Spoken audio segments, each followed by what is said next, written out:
Let's get some more reaction now from two Toronto City councillors. Diane Sachs represents University Rosedale, and James Pasternak represents York Centre. Hello to both of you. Thank you very much for making the time. Mr. Pasternak, I'll start with you. Good, thank you. I'll start with you.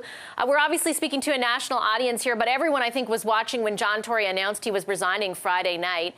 That hasn't happened yet, to a number of Torontonians and Canadians' surprise.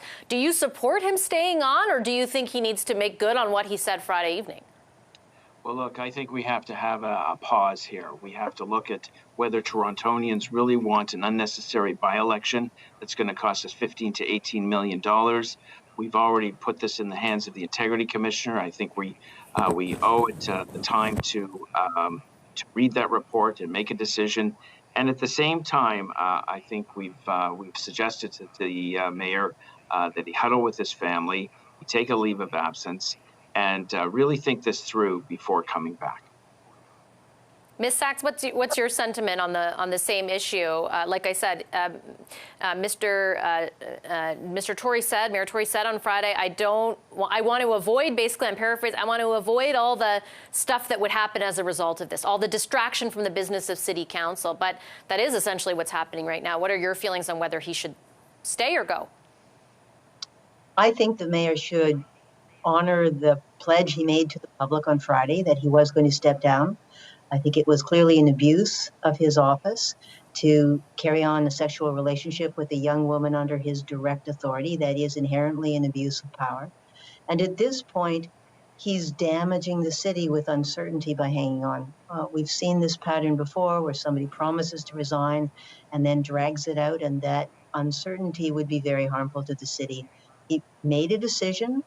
It was a good decision. He's committed to the public that he's going to resign, and I think he should. Mr. Pasternak, what do you make of that? Is there some merit to the idea that this is kind of creating some instability? I would agree with that. Not only the resignation on Friday night, which was probably ill-advised, I would have recommended him send out a press release admitting to the basic facts of the situation and apologizing, and using the weekend to huddle with his family and to speak with colleagues. You know, I want to make it clear that we cannot condone this behavior in any way. It's totally inappropriate for a manager, a supervisor, a councillor to have a relationship of this kind with their staff. I want to make that clear, and it's a gross violation of city policy. But we have the city in a very tenable position where going out and taking the high risk of a very expensive election with money we do not have, and risking the instability over the next several months as we potentially have an election and try and bring in a new mayor at a time when the city has a fiscal crisis, a social crisis. The veneer of city of Toronto is very thin. We have problems with public safety. We have problems with meeting our financial obligations. And it's the fastest growing city in North America, and we have growing pains. So the people of Toronto don't want to spend $18 million on a by-election. They want the stability of leadership. But at the same time, I think this mayor has to take a pause, has to take some time with his family, a leave of absence, and make sure he's doing the right thing. Ms. Sachs, I'll sort of, yeah, let me just ask, though, is there some merit to the point that Mr. Pasternak is making around the lack of desire for the whole electoral process to ensue again so soon after the last one? I think, first of all, in terms of the finance, the city always keeps money set aside for by-elections. By-elections can occur for all kinds of reasons, and democracy does have a cost. It's cheaper to have a dictator. I don't want to live in that kind of city. It's true that we did just have an election not very long ago, but we didn't have a full and open conversation about the future of the city. It was very clear that Mr. Tory had a commanding lead by virtue of being an incumbent, the enormous power of the incumbency. So we didn't have a really detailed conversation. And you also have to remember that throughout that election, Mr. Tory kept two secrets. One, of course, was the affair, but the more important one was that he was negotiating with the premier to create minority rule in Toronto. So to seriously undermine democracy. Are you referencing the strong mayor powers? I'm referencing the minority rule powers.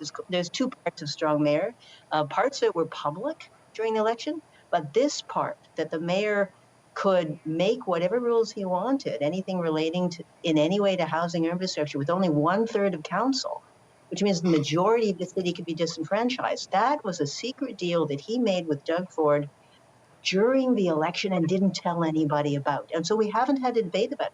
This gives us an opportunity to have a serious public debate. The other thing I have to say is that the proposal that Mr. Pasternak makes just means extending the uncertainty for a long period of time. So if the mayor took off a couple of months, during that whole 2 months, we wouldn't know what was going to happen. And then we'd have to start the process of the by-election through the summer. No, nobody likes having elections during the summer. And so it would be a prolonged period of uncertainty. And that's exactly what we need to avoid. We need to get on with it. We need to rip off the Band-Aid and get into serious grips with the really major problems that we have. Mr. Pasternak, I just have a few minutes left. I just wanted to find out from you. Have you been able to speak with Mayor Tory? Have you conveyed to him? Because there's all this reporting, right? And our viewers will be familiar with it. Some people want him to stay. Some people want him to go. Like, have you had any conversations? Do you know that he is reticent? Obviously, we've drawn that conclusion because he hasn't submitted his papers. But is he reticent to now actually resign? Yes, so we have had conversation with him, and the press conference on the Friday night, as I mentioned before, was probably a big mistake. He really should have taken the weekend to think the whole thing through. That being said, he is torn now between staying and going. And we thought, as colleagues and as friends, I've known him for over 20 years, we would treat him as a human being and say, this is what we suggest.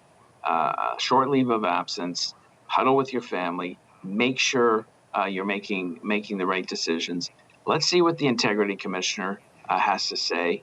And if you feel right about coming back to the city, then let's deal with it. Look, the strong mayor powers are in good hands with him. He won't abuse them. But if you go to an unpredictable election that we don't know the outcome, these strong mayor powers could fall into the hands of the wrong person, and then the city's really in trouble. Yeah, I think we can have a separate debate about the merits of the strong mayor program powers and who will or won't abuse them. I think that's at the moment. I know it's part of this conversation, but it's a different one. Just really quickly, I have 2 seconds left, Mr. Pasternak. When you made those points to Mayor Tory, and when others are making those points, is he receptive to them? Like, you say he's torn? Is he considering taking that leave? When friends and colleagues give advice, he was listening very carefully, and he didn't discount it out of hand. He was very thoughtful. He was listening carefully. He was weighing all the options.